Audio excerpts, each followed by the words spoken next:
In conversations about mental health, one group that often gets overlooked is young people.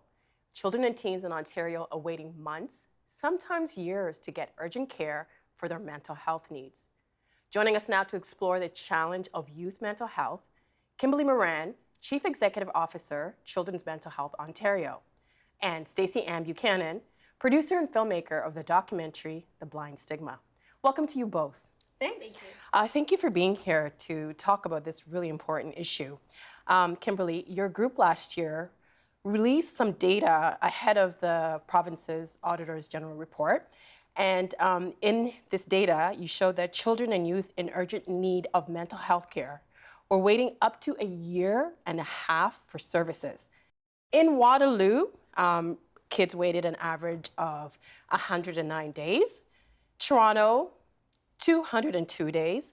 Thunder Bay, the number's going up, 208 days. Barrie, 354 days. Ottawa, 575 days. That's a year and a half. How did you come up with these numbers? Well, actually, the Ministry of Child and Youth Services and the government actually asked their service providers to provide those numbers. So we got the service providers to give us those numbers. We calculated how long kids were waiting for help. It's atrocious, isn't it? Really appalling. Why are the waits so long? I mean, this is urgent care, right? So why can you have somebody waiting, a child waiting for almost a year and a half for urgent care? Well, I think really, what the province needs to do is to really provide more funding for therapy. You know, when kids have a mental health issue, the answer is actually pretty simple. They need more psychotherapy, but these centers where you can go to get them, child and youth mental health centers across the province, they just haven't had any funding increases for a number of years, and so the services slowly erode. And because of that, you're seeing these very long wait times. As you mentioned, in Ottawa, a kid who's 12, say, for example, can wait for 18 months. Well, that doesn't make any sense because during that time period, they're often not going to school or they're not doing well at school because they're waiting. Their families are really struggling because they're trying to support a child with a mental health issue. It doesn't make sense that kids would wait for treatment because often, too, they deteriorate. You know, their condition deteriorates, and often then they can end up in hospital. We're seeing rising hospitalization rates for kids with youth mental health disorders. So it's all related. And it starts with trying to get kids the therapy they need when they need it. And when we look at the wait times, you have to wonder, because it's supposed to be urgent care, which implies immediate care.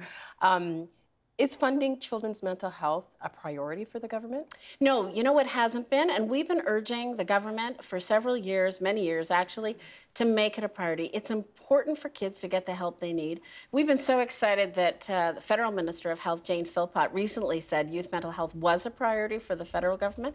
So we're looking forward to, the federal government through these negotiations with the provinces will actually earmark funding for youth mental health funding, if not all mental health funding for adults as well, to make sure that the government does make this a priority and make sure that the service is available to kids that need it. Because I'm guessing the ripple effects are enormous. They absolutely are. So I spoke sort of in the short term, the impact on families, the impact on schools. Kids who have a mental health issue have 26% less a graduation rate from school. So that impacts their whole life. There's also spillover effects in child welfare systems and youth justice systems, and then for the rest of a person's life in the healthcare and social services systems. So yes, they think that treating kids when they're young has a lifetime savings of $140,000 a kid. So not only does it make good sense for kids, of money. It makes good financial sense to treat kids. Stacey Ann, I wanted to bring you into the conversation. What do you think about some of these findings? Do they sound true to you? It does. It does sound really true to me, and I see it sometimes, and I feel it when I go into schools and I speak on mental health and I speak about my documentary, and I have kids that stay around for like an hour talking to me. Like I'm like my therapist saying, thank you so much. I've been having this issue since I was 12, since I was 8, and it's really alarming. It's really alarming to see. Now, you were in university when you found out that you had anxiety. Were you able to access care? No, I wasn't in university. I was in Vancouver, and I did access care right away. I didn't even know what it was. How young were you? How old were you? I was 29. So I never really thought about anxiety, and I had a roommate that said to me, the symptoms that you're showing moving so fast. You can't eat, you cannot sleep. My heart rate was going like 1,000,000 miles per second. She's like, I think it's anxiety. And what was the process like for you? Then what did you do? I went to the hospital and they examined me. They prescribed Valium for me. They had me go home with a heart monitor. I had to go in and do a lot of tests. I was on a treadmill. My heart rate was really alarming. And I was away from home. So that wasn't a good place to be. And so my family urged me to come back home to Toronto. It's interesting you mentioned the hospital because one of the things in the report was that there's an increase of people going to the hospital, but the province hasn't looked at why. Do people know what to do when they have a mental health crisis? Do they know? Do you go to the hospital? Like, what do you do? Do people know this? You know what? I don't think that people really understand, and I don't think that hospitals are really being used the best way they could either. I think that when somebody has a very serious mental health issue, the hospital is absolutely the right place to be. If they're feeling suicidal, if they think they're going to harm themselves or others, the hospital is absolutely the right place to be. But we need to get care of them before they get to that place. When they're younger? Or Absolutely, or when they start feeling those signs of anxiety. I'm sure that you felt lots of signs of anxiety before you got to that. Absolutely. Do you think it was something that you had before Oh, 29? yes, absolutely. I definitely thought it was something that I had before. I want to bring it back to the Auditor General's report, and she made several recommendations to improve the situation in Ontario. I just wanted to read some of them, and this is Bonnie Lysick, and some of them include reduce the wait times for counseling and therapy, create an improved sustainable funding model, increase funding levels for Indigenous operated agencies, improve the monitoring by the Ministry of Children and Youth Services.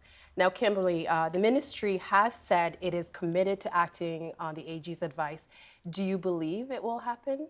Well, I think they're committed to working on it. I think the government's committed in working on it. I think what has to happen, though, is we need to get more resources into the system. I mean, you can't solve a wait time issue without putting more funding into the wait time issue.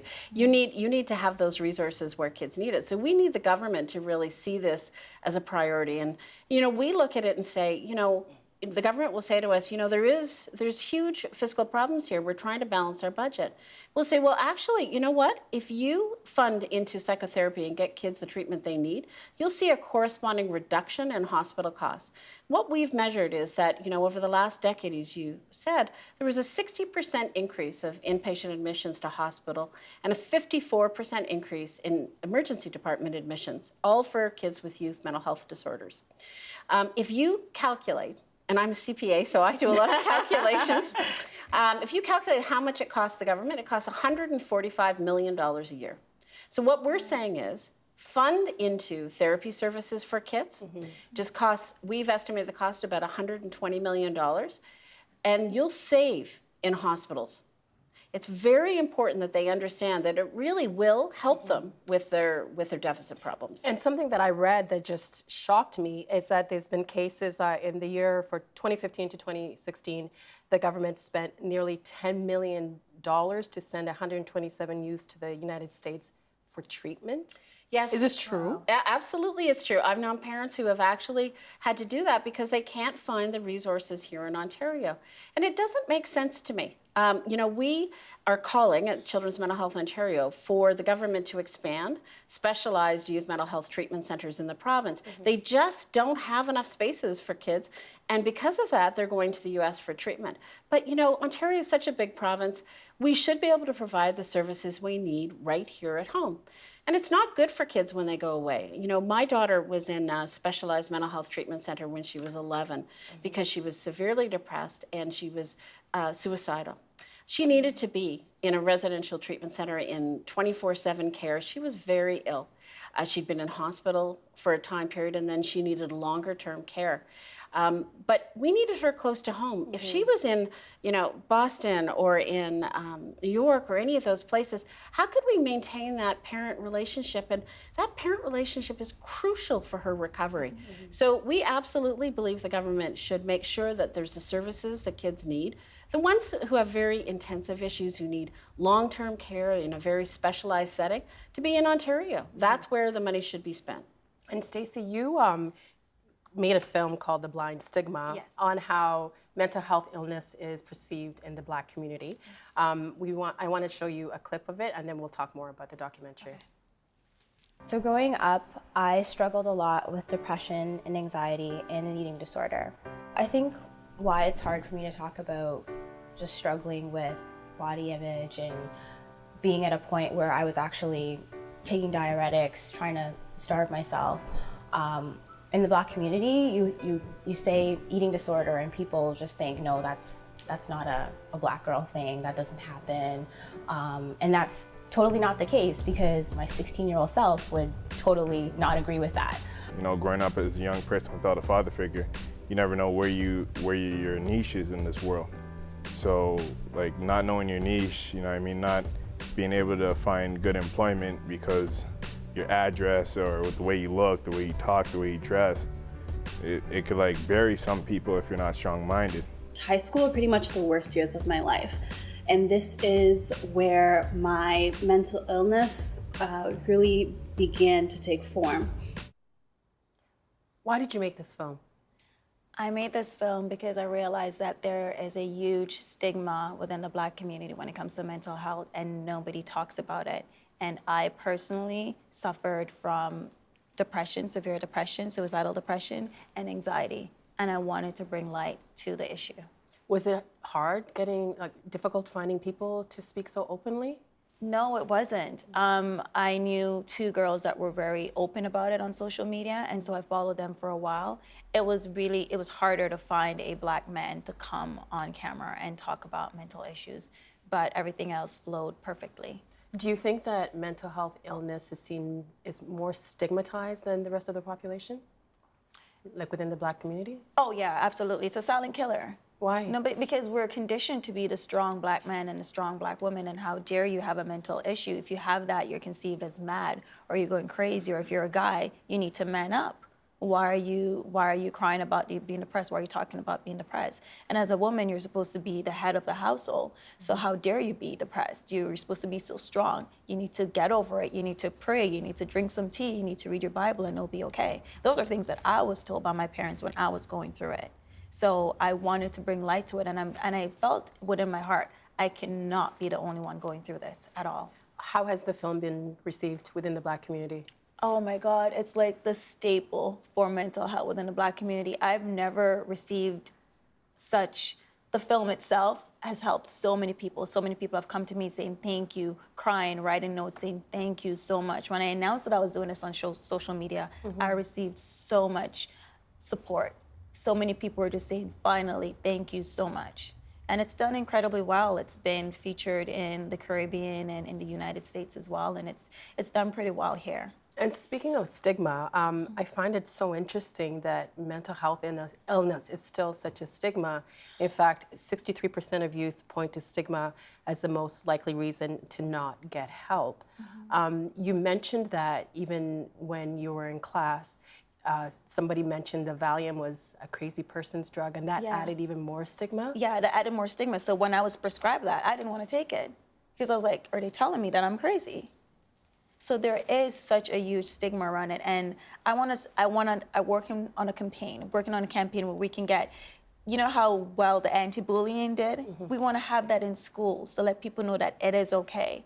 It's okay because it's a disease that is not physical, right? So people don't see it as important. They just see it as something for you to just snap out of it, get over it, and it's not that easy at all. Because on the outside, you look perfectly fine. Exactly. Kim, what needs to be done to change the stigma?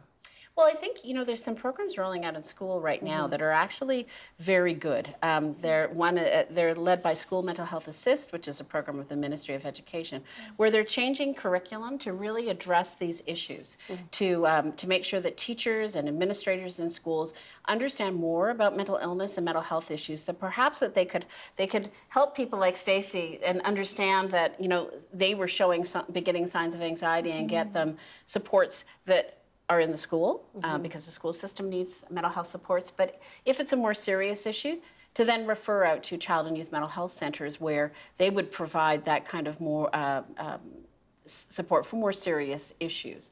And as we talked about, that's a great plan, right? To educate teachers, and then they can help identify kids early in schools and provide them with supports. and then refer them out. But the problem is we don't have enough funding across all of that system to make sure that kids get the help that they need right now. I think that I think that everybody knows what to do. I think now it's making sure that the government makes it a priority so we can execute on those good plans. I mean, I have 2 young children under 6. So if you have young children, mental illness can exhibit itself in young kids as young as 2, I think. Yes, it can. So what should parents look for if the child is not in the school system? Well, you know, the Ontario Early Years Centres often can have some supports for you, but you can also find help or decide whether it really is an issue or not. If you go to our site at cmho.org, you'll see in there a way to identify whether the things that you're seeing are really a problem or not, and then what to do about it. Show you the right help to get, because there are child and youth mental health centers who understand the problems of kids from infancy until 6, and on, of course, up to 24, but they focus entirely on that population of kids, and they'll be able to help parents. So they'll build your skill set, because you'll probably need some help to deal with whether you have a kid who has a problem, but they'll be able to identify the right next steps for a parent to take. You know, certainly in hindsight, if we had known that my daughter had these serious problems with anxiety when she was 6, for example, you know, you would, if you have the right help, you'll be able to get them on a better road, right? Whether you need professional help or whether as a parent you need additional supports to help a kid with anxiety. You know, I've often said that, you know, when I get home, my daughter she just turned 17 yesterday. When I get home, I have to, just before I enter the door, shed my anxiety myself. If I've had a busy day and I've been, you know, going a mile a minute, I have to take a moment and stop, because if I come in the door and I have a lot of anxiety, I'm going to transfer it to her. So as a parent, you need to learn different skills, and that's hard. You need help to do that, and you need mental health professionals to give you that kind of training and support. I'm just still in shock that it takes, if you do have a young child, you might as well get them help, because it's almost as long as getting on a daycare waiting list, right? Absolutely. And I mean, the worst case scenario is if your child takes their own life, and the suicide rates in Canada are staggering. Suicide is the 2nd leading cause of death in Canada for youth ages 15 to 24 years old. Our suicide rate is the 3rd highest in the industrialized world. Average rate of suicide among Indigenous youth is about 5 to 6 times higher than non-Indigenous youth. So what does action look like? Well, I think action is fairly simple. You know, we have to invest in psychotherapy. So psychotherapy is known as being the first line response for kids who have a mental health issue. And when psychotherapy isn't quite enough, then you would go and get medication, as Stacey talked about. But we also know that just medication doesn't work. You need it with psychotherapy. That's where you get the best impact at reducing kids' mental health issues. So we know what to do. What we need the government to do is make it a priority and make sure that kids can get that kind of psychotherapy treatment that they need in Ontario right now. And Stacey Ann, you mentioned that at one point you were suicidal. Did you get help for that? Did you get therapy? I did get help for it, and I did get therapy. I think one way that we can help too is because we're living in such a digital world, and the youths of today are so much more focused on their phones, on TVs and stuff like that. We need to create more campaigns to let it be known that it's okay, mental health, we need to raise awareness with more campaigns, not just when it's Bell Let's Talk or when it's May, Mental Awareness Month. We need to have it all year round. We need to have billboards, we need to have signs. We need to let people know that it is okay. You know, so we need to create more campaigns and that are more powerful and more positive impact on the youths out there, because they're living in this world where everything is more digital. So we need to create those and then have definitely the fundings and also have it in schools and these programs set up. But if we can get campaigns out there too, it will let people know. It will reach the youths a lot faster. And I also wonder too, from some young people, they may not even know that they need help because they might not know that they have a mental illness. So would that be at schools then where they educate, you know, because I've read about kids self-cutting and having anxiety, but not knowing that there's nothing wrong with them, that they actually have a health issue. Yeah, I think so. I mean, I think that, educating through the school mental health assist program is a really important part. So teachers and administrators and guidance counselors all in the schools can really identify kids who are having an issue and get them the help that they need, right? I think that, that in our case, our child became very anxious and started withdrawing from school. She didn't want to go to school anymore. We needed guidance counselors at the school to start saying, okay, this is a mental health issue. Let's work together to get her the help she needed.